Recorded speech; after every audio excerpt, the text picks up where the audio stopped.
got a brand new episode of Comic Points. We were talking about 2 comic books today. We were talking about Nubia and the Amazons, and we're talking about Batman or Deathstroke versus Batman. That's Deathstroke issue number 30 to 36, 35. Something like that. And I'm here, of course, again with your nerd. I'm D, and I'm supposed to say this now. FTO Nerd Talk is now being supported by Spreaker.com. That's my radio voice. That's what's that's what's you like up. That? Congratulations on that, yo. Yeah, I'm part FTO's partner with Vero, so I'm a partner, promotional partner with those guys, and we are being supported by Spreaker, who is also created by iHeartRadio. So if you hear ads in this episode, that's why. It's not your fault. Yeah, it's not my fault. I'm getting paid to do this now. So, but Amazon, Nubia and Amazons. Like I read the first 5-ish issues of this, and like the first 2 issues didn't do it for me. Like talk about this like off camera. Like it didn't do it for me, but it did pick up. Well, like you seem to like it like right off the gate. Like tell me what you thought about it. So Nubia and Amazons, I'm actually doing shameless plug. I'm actually doing a whole review with Nubia and Amazons with my man's T. Nice. It's on my YouTube channel. It's real cool because he's not really into comics like that. Well, he's into them, but he doesn't read them like that. So it's kind of like from a point of view of somebody who doesn't really read comics like that.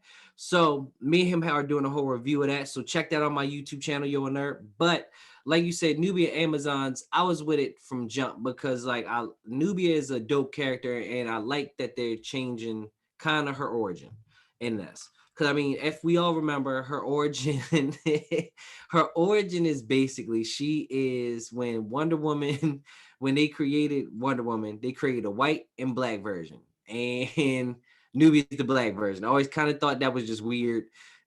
And on a floating or levitating island too, right? I don't know. I think it was on Themyscira they created. I can't really remember that part, but they created her as soon when they created the same time they created Wonder Woman. She just got kidnapped and taken off the island and all that. But I like that they're changing it, and now she is like the queen of the Amazons. Insane. And yeah, that which is so dope because and the way she got it wasn't in Nubian Amazons, but the way she got it, it was like a test, and basically it was whoever was brave enough to stare Medusa in the eye, like Medusa's head in the eye, could be queen of the Amazons. And then Nubia went up for it. And then then she went, it turned out not to be the Medusa's head, but she ended up becoming, queen of the Amazons. And then this story is basically just that. And that's why I liked it from jump. And of course, you said like the art, I like the art. Yeah. And all the way through. Like that journey is just tough. It's smooth. Like it has like a good feel to it. Like the black people are black, like the white people are white. Like it does have like those little blotchy blots you see like sometimes like it's really done well with the character representation. Nubia looks like a queen the entire time. It's she does not feel like Wonder Woman in this, and like I don't think she's supposed to be like Wonder Woman in this. I think she's supposed to be Nubia, and right, it's well done. Like there's issue number 3, I think, where they do talk about like the floating island that she lived on, because that's where Nubia was back in the 70s or 80s when she was introduced, and she was on this floating island where other Amazons were guarding the Doom's doorway. Yeah, and like that comes back to play in one of these issues about like that's what her occupation is guarding those doorways, fighting off monsters, taking them back to Hades, and like just doing that over and over again. Like that was a cool nod. Like I really like how like the writer put that in there. Yeah, and it's really like you saying about with the different characters, like especially like with their hair and like just different stuff. Like sometimes what I have a problem with reading comics, especially older comics, is deciphering characters, especially white characters, because all of them just seem to look alike in comic books. Yeah. So like black characters too. They always seem to make us look exactly alike. So, but like in this comic, every character you can tell is who they are. Like nobody like looks alike for real. And that's sometimes I hate with comics because like people look exactly alike, and it's like, dang, is this character? And the only thing you have to decipher sometimes is the color of the hair, but this one you can like see hair texture, color of the hair, like the characters' faces, everything was very detailed in this comic. And I think it's also a great comic for people just to find out about Nubia, because like they said, this is recoining her, like this is brand new, so you don't have to know the old Nubia to know this Nubia. You feel me? I think So it's like, the artist is Ayala Vita.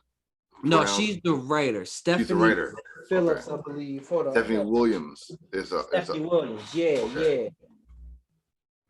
Ayala Vita is the writer, and Stephanie Williams is the artist of this. No, or hold on. both I'm writers. sorry. I'm sorry. Stephanie Williams and Vita are doing the story, and the art is by Alitha Martinez. Okay. Yeah. There it is. Yeah, Alitha Martinez. Yes, you're right. And Vita and William they're doing the writing. You're absolutely. I'm on the website right now. Finally got a chance to get the website up. But yeah. I had the comic right next to me. I had to pull it out real quick. That's good, man. Like so far I'm liking it. I will say, like, the reason why I like the first one, it was a lot of info dump. Like learning about the characters, learning about their occupation. There's was it a well of sorrows or something like that? Well of souls. Like learn about like the well, learn about like all the, like these other characters who guard the well. Like it was like a lot of info dump, and I get it. It's like watching the first 8 episodes of an anime. You get like info dump like crazy, and that's what this was. Like it's like it's the same for any comic. The first 3 issues, like it's nothing but info dump. Like info dump. You gotta like catch up and learn all these characters, all the background, and that takes me out of a comic book sometimes, especially if like the story doesn't sync up well. I will say, I do think Nubia is full on lesbian. I do not think she's bi, sort of like how Diana is. Like she is a bit of a womanizer. So it is too. So, just saying, man. Yeah, she gets it in. Yes, she does. Yes, she does. Yeah. She plays no games, man. Yeah.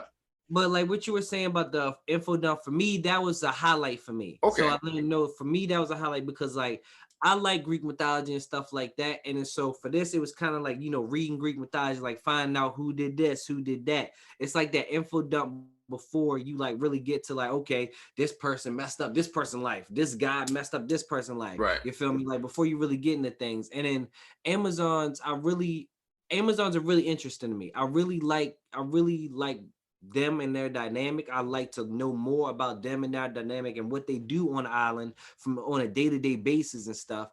And I think this comic really, like you said with info dump, it kind of shows like Amazons just being Amazons at times. Yeah. You feel me? And so for me, that was pretty dope. Like that really, the info dump for me was kind of the highlight. And also, if you notice, like there's this one page in each of these comics, it's like an orange page where they kind of like a scroll, and they kind of show you like information or something. Like one was the first one, I would think they were talking about the Well of Souls. It was basic information about Well of Souls, and I like that page because it basically just gives you backstory. And then me and T were talking about this, like it just basically gives you that little info that you need to know about this comic. And then this is what it is. This is how it came to be. We don't really know, like, if it's always been around or it's kind of been around. I think that was a doorway. Like, so like we have something that's been a known unknown or unknown known. It's like one of these things, like depending on who you ask. Yeah.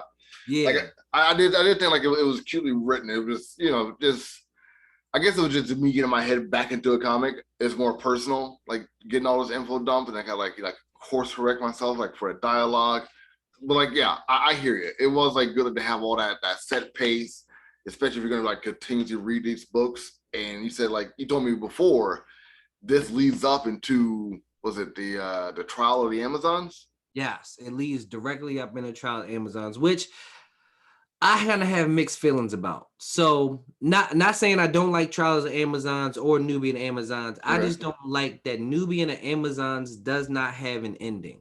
So when you're reading it, the issue number 6, like the 6 of 6 of Nubia, is basically that issue is part 2 of Trials of the Amazons. It's basically issue 2 of Trials of the Amazons, but it's the ending of Nubia. But it doesn't actually end. Like that's what it gets me. It basically is a continuation into Trials of Amazon. So like this story arc kind of just doesn't have an ending. So like when the paperback comes out, like when you get it, it just doesn't have an ending at all. Like it's weird. And so I still like the story. Everything's dope. I like that it's going into Trials of Amazons. I just wish that it ended better. Like I think that 5 kind of seemed more like an ending than 6 did. Because spoiler alert, at the end of issue number 5, like Hippolyta shows up, and like we all know that from we showed before, like from the Infinite Frontier, that Nubia becomes queen after looking at Medusa's head. Like even in the comic books, they talk about what happened. You see like the comic notes, the editor knows that this takes place in Infinite Frontier, issue number 0, and that some of the characters think that like Nubia doesn't deserve to have the crown of Queen of the Amazons, and Hippolyta shows up again, and it kind of like throws like the entire story off. Like we're supposed to be reading about Nubia, the Queen of the Amazons, and like Hippolyta shows up, then like Diana shows up, and it's like what's going on? Like it's like in Medusa's like apparently dead. Was it Medusa that was dead, or was someone else? No, Medusa is not dead. Medusa is now Amazon. She's in human form and she's an Amazon now. And I'm very interested to see where that goes. Like how, like is she going, because at some point in time she may just be like, you know what, y'all really did me wrong back in the past and I want to fuck y'all up. I don't care if y'all being nice to me now. So like Medusa is definitely interesting character. But yeah, she is now Amazon. But yeah, Hippolyta comes back, and it should have ended there because spoiler, I'm spoiling this, but Hippolyta ends up dying in issue 1 of Trials of the Amazon. That's who it was. Okay. Yeah, she ends up dying in number 1 of Trials of the Amazon, which actually to me that should have been the end of Nubia's. End of Nubia should have been that. Trials of the Amazon number 1 should have been the end of Nubia. Like I think that would have been a great ending instead of having it being number 2 in Trials of the Amazon, having it be number 1 and like being number 1 / the ending of Nubia and Amazons. Like that would have been dope to me.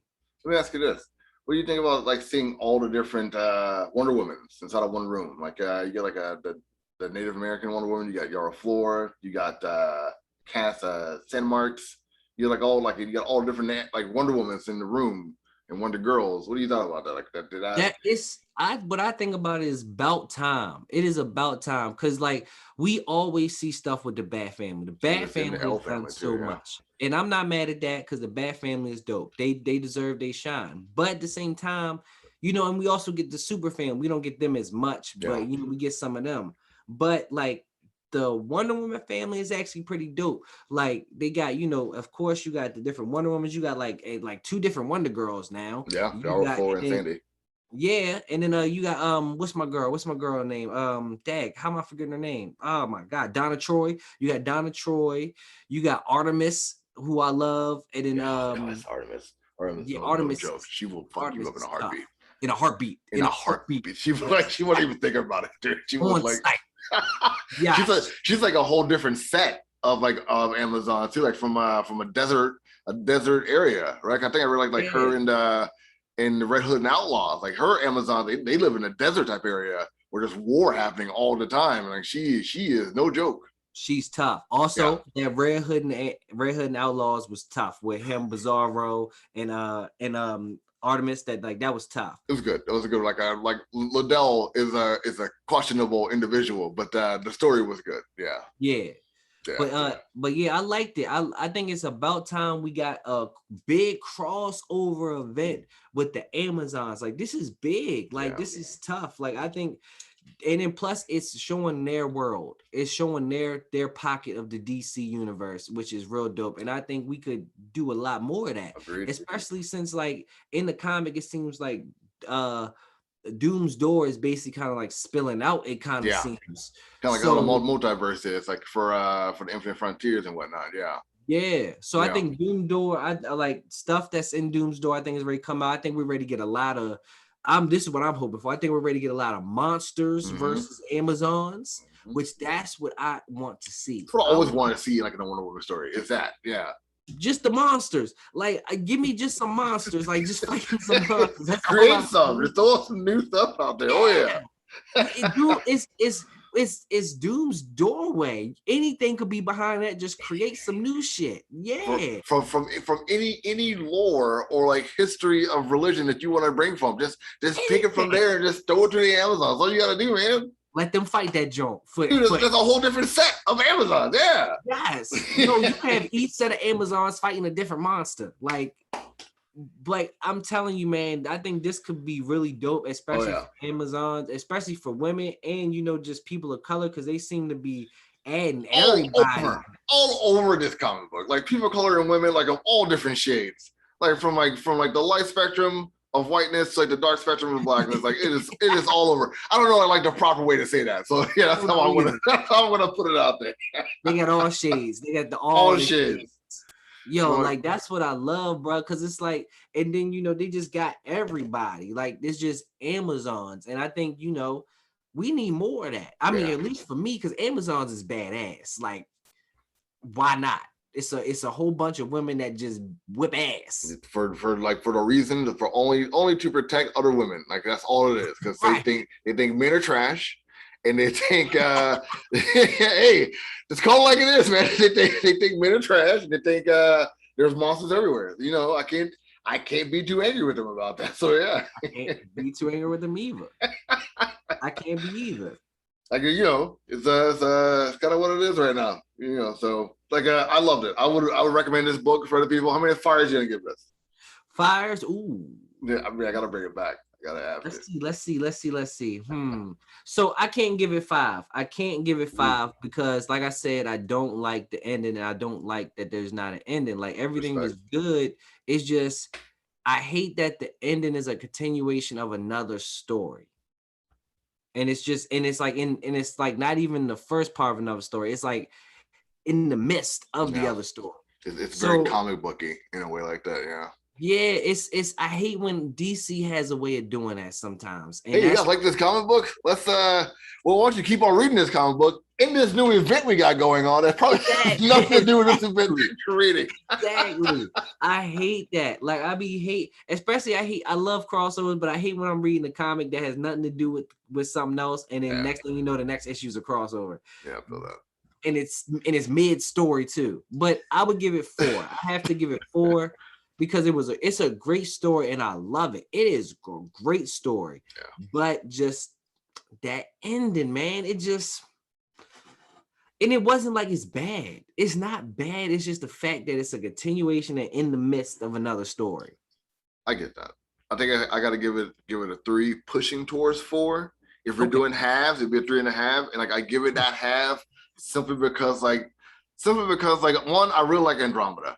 Like I like how Andromeda was trying to fight off Medusa. Like that really got to me. Like and you could tell that Andromeda and Medusa were lovers at one point in time, and that was also interesting. They didn't bring it back up again. Not sure why they didn't bring that back up. Oh no, again. Not Andromeda and Medusa. Andromeda and Nubia. Sorry, yeah. You got me mixed. I was like, hold on, what? What?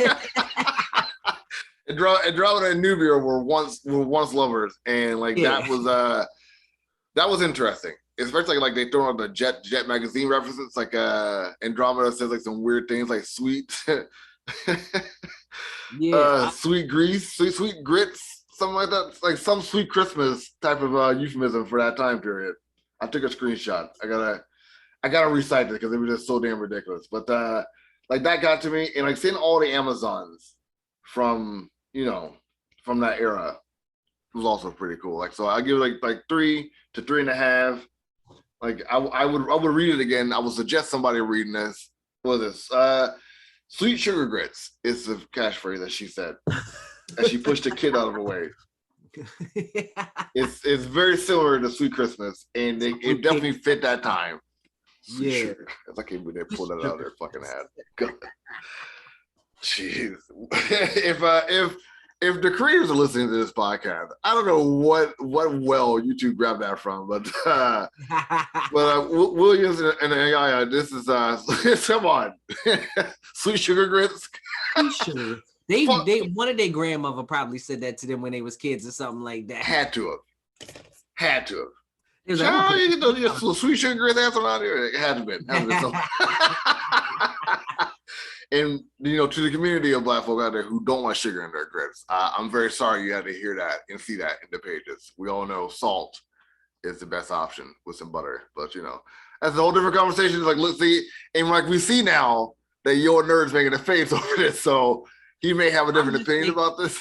I'm making a face because I don't even want no grits anyway. So what? Either or, I don't need no grits. You don't like grain for breakfast? What? Ooh. Nah, I mean it's cool and all, but like, I mean, I have no problem, but I'm not asking for it. And like, this is a different part of the show where like we talk about how your nerd is a Yankee. So there's that. Just give me some pancakes in the morning, bro. There it is. That's some Yankee stuff right there. What else you like for breakfast, your nerd? Real for real. Just, you know, a bacon, egg, and cheese sandwich is the best. This guy. You always on the go. Yankees.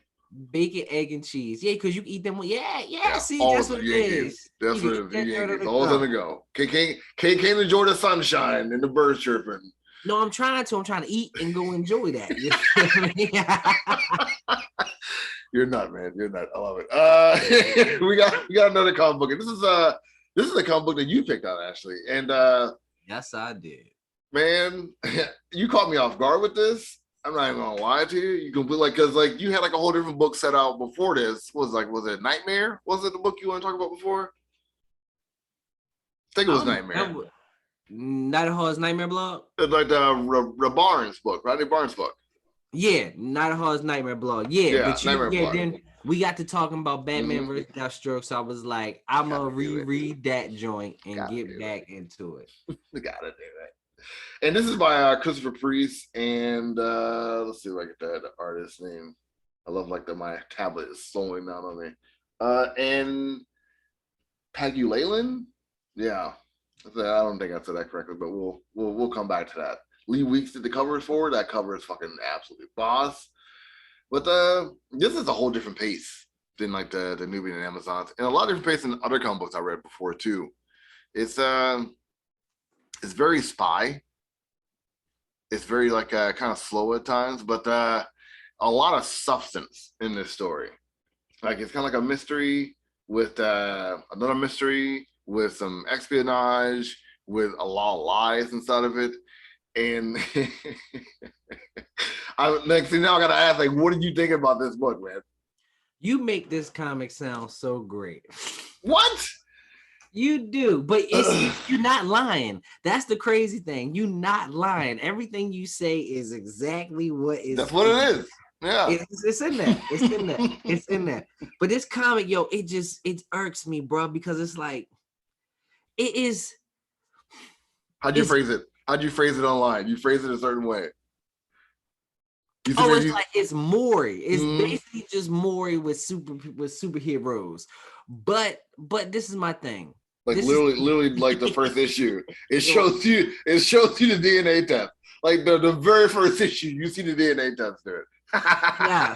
And next thing you know, you see Deathstroke running on stage when he says he's not the father. Yeah, he literally goes out. Batman goes out of his way to find Deathstroke to put him in a chokehold. Like, hey, you think you my fucking kid's cat? You gave my kid's dad? Are you serious? You think you my kid's dad?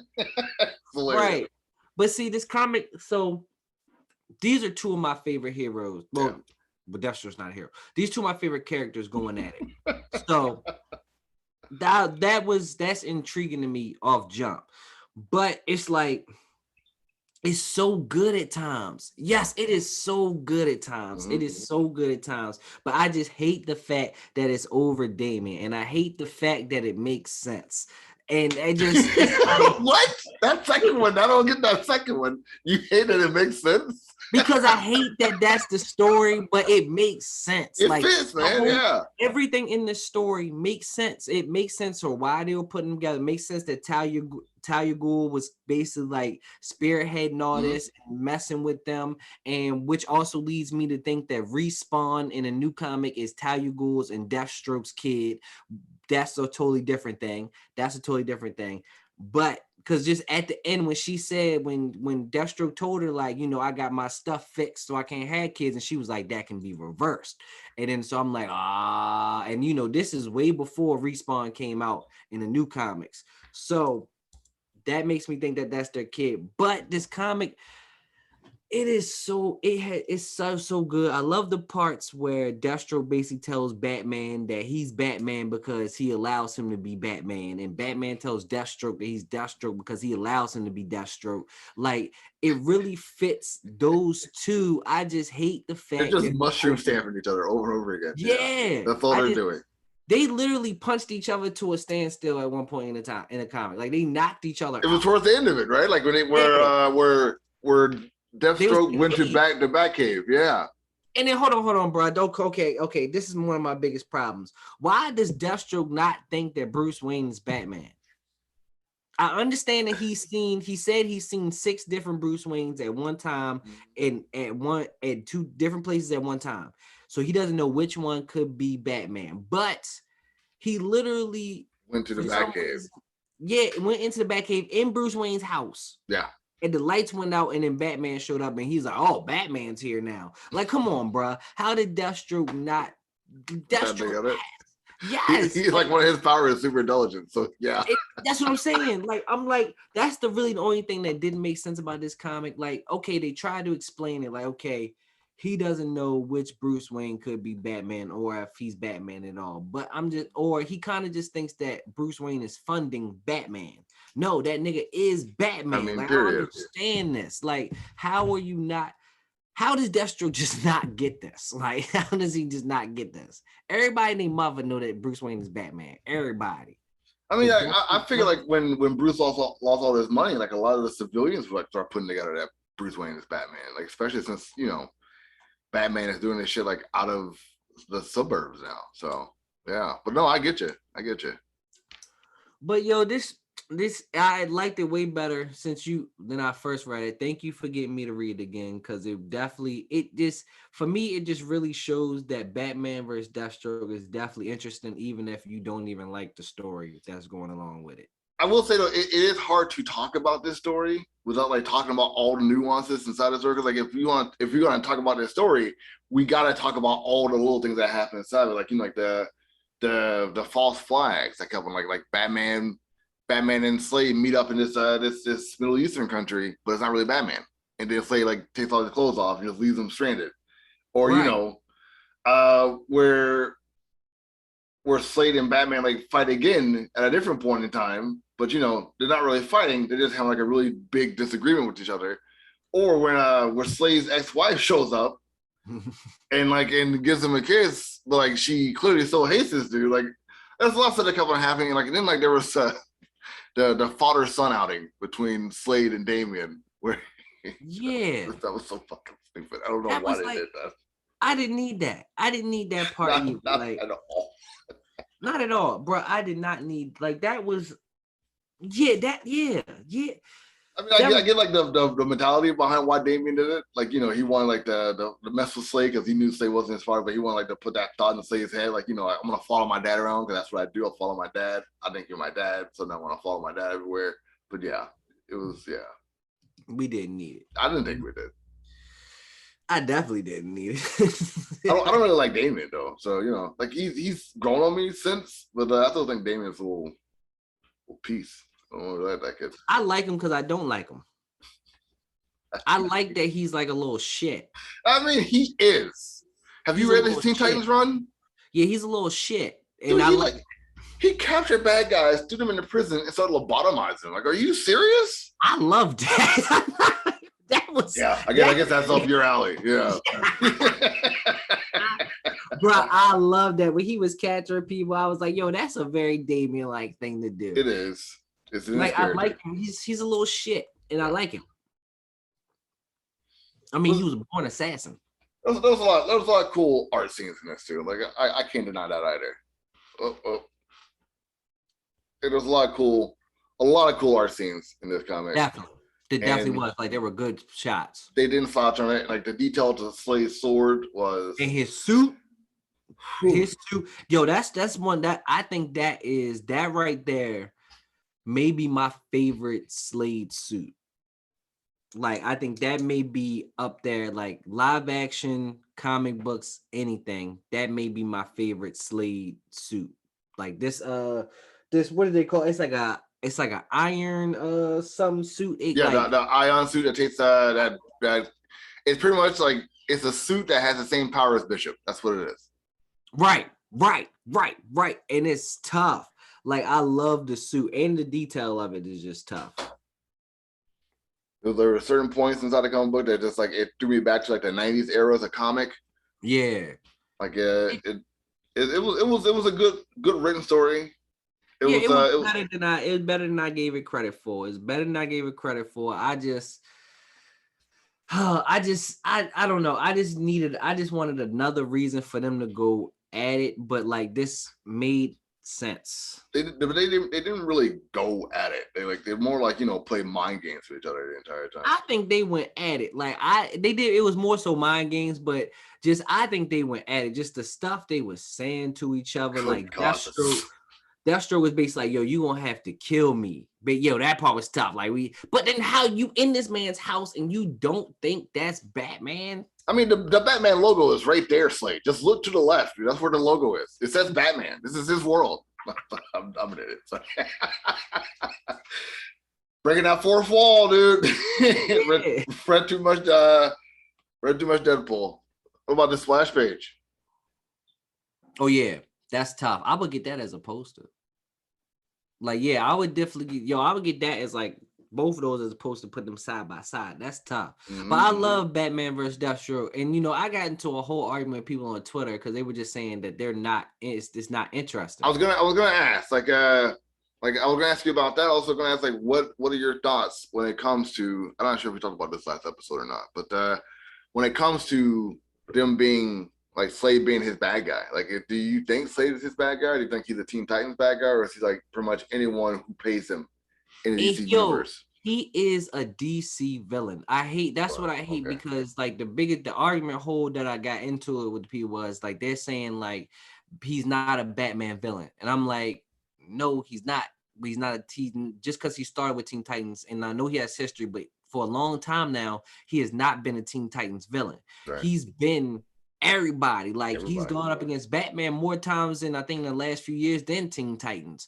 And I think he's like a perfect match for Batman, even though I think Batman should never really beat him unless Batman really kind of outworks him and thinks him. But like, I like the matchup between them. I think that's a good matchup, and it's interesting because it's really like they said, he was like, yo, you Batman because I let you be Batman, and then he said you Deathstroke because I let you be Deathstroke, and I feel like both of them they're both right. They're both right about that though. Yeah, like they're both not wrong. Like if Bruce wanted to take him down, he would lock his ass like in Rikers, or and he started to take down Deathstroke's business. Yep. Like that was like, I think they're very interesting because they're literally polar opposites, but they're the same. They're the same demon, but one doesn't kill, one doesn't, like, but they still kind of the same person. I made a coin phrase about the Joker online about how the Joker is Batman but evil.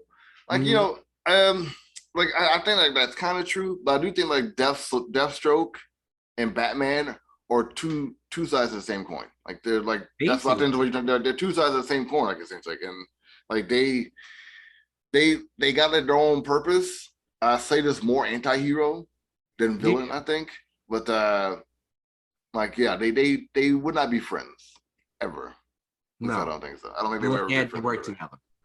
I do like the fact that they gave like Batman like a reasoning for being like so able like to take Slade down by giving like gauntlets like that. Yeah, to electrocute him and whatnot. Yeah, but ultimately, Slade does get kind of like the upper hand on Batman because he stabbed his ass in that fucking abdomen. Yeah, so that's what I like. That's what I like, that at the end Slade does get the upper hand because I feel like he does have it. Yeah. But they are just interesting because they're basically the same but so different, and then especially with them both being fathers now, and both of them like different fathers, like different type of fathers, way different type of fathers. And like that dynamic just makes them interesting. So like this story, I'm gonna give it 3 out of 5 flames. Okay, I give it I'm that. gonna give it 3. Well, I'm gonna give it 4 paternity tests. So that's what I'm gonna do. Yeah, that the end they showed that. I'm gonna give it 4 paternity test results because that's what it deserves. 4. It was a good story. If you like a good thinking book, Priest is good for that. Priest is really good. I think someone said that Priest should write a Superboy story. I think he should write a Connor Kent Superboy story, not a Jonathan Kent Superboy story. Yeah, I think he like, especially since like we saw in Future State that Connor is letting go his L ways and working for Waller for some stupid ass reason. But yeah, and he got trapped into like Earth 2. Yeah, something like that. I can't remember his future. I'm glad it's not canon. I'm glad that's not canon. That's all I gotta say. I'm glad that's not canon to the story. Yeah, it's just like a future that possibly could happen. Mm-hmm. Like Kingdom Come, essentially. They're gonna use that as a template. That's what I definitely think that's what Future State is. I think it's a new Kingdom Come, but all the characters are involved. Sure. Yeah. Okay. But that's it. That's this episode. Make sure you guys check out the Batman review that we're about to do. We're gonna do this the same day, record it, post it on a different day. But what's your next comic book? You got like your next comic book in mind?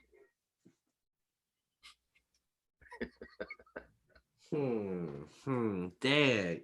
While he's looking, make sure you guys check out FTO Nerd's TikTok page. You would never be bored checking out that TikTok page. I guarantee you that. Never. That dude talks about everything under the sun, and it's never a dull moment when you're checking out his stuff. So make sure you do that. You know what? Like we keep talking about this. You keep talking about this character Respawn. I don't know anything about the new Damien. Like that's an option, but I do know Marvel got some stuff I should probably be looking at. You know what? I'm gonna keep on track with DC with Deathstroke. I'm gonna talk about Deathstroke Inc., the new Deathstroke Inc. that just came out. Look at this dude, Deathstroke Inc. You're gonna make me break my pattern. This isn't the first time I've done this. I'm looking into Marvel, seeing what's Marvel's out there. So Deathstroke for you, Deathstroke Inc. That just came out too, right? Yeah, it just kind of ended, I guess. All right. I may do it individual. I may do an individual. Was this the Invincible Red Sonja? Are you a Red Sonja fan?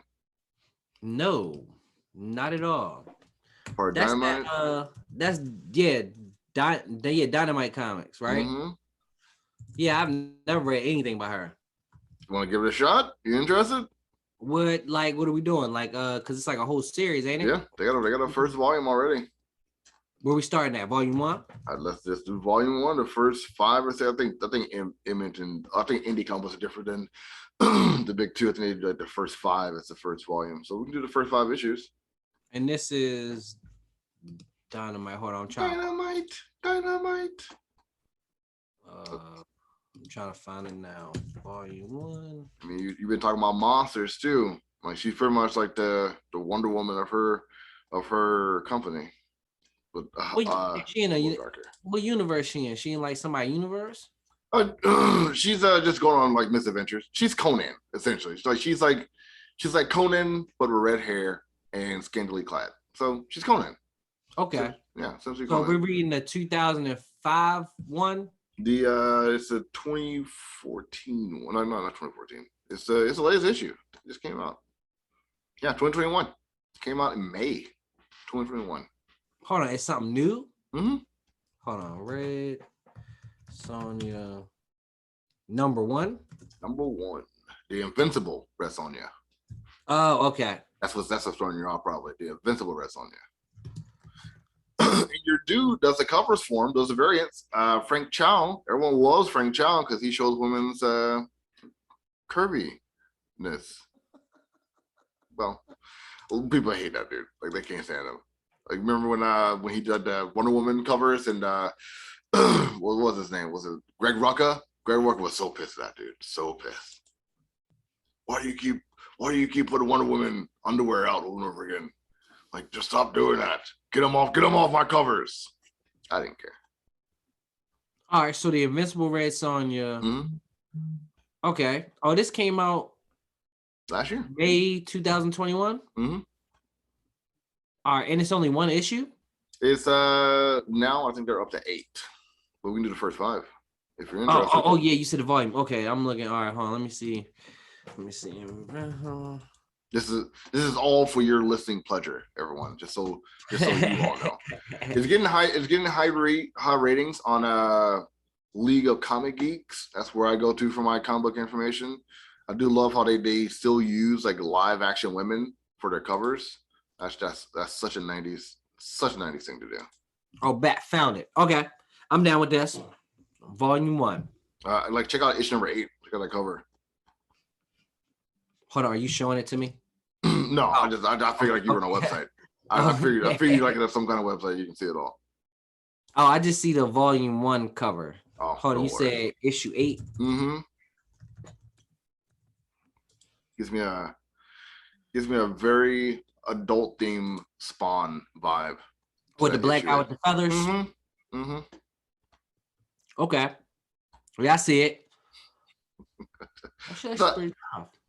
It was pretty cool. Hope it's good.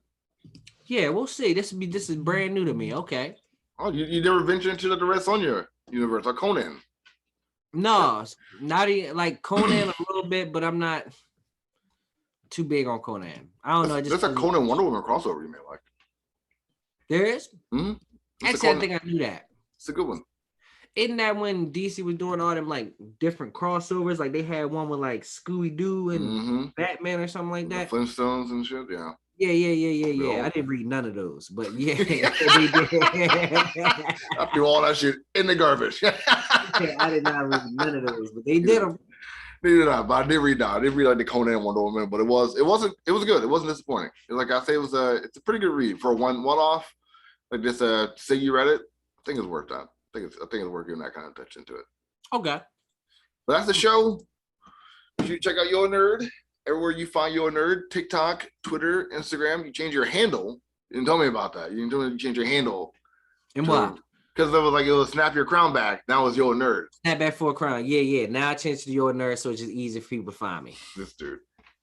Like, yeah, I want to be mysterious. Don't worry, guys. Like, Yo Nerd's everywhere now.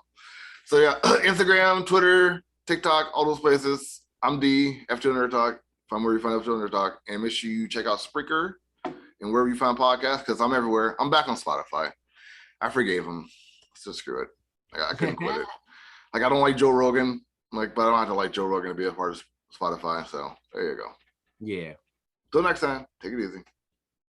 Peace.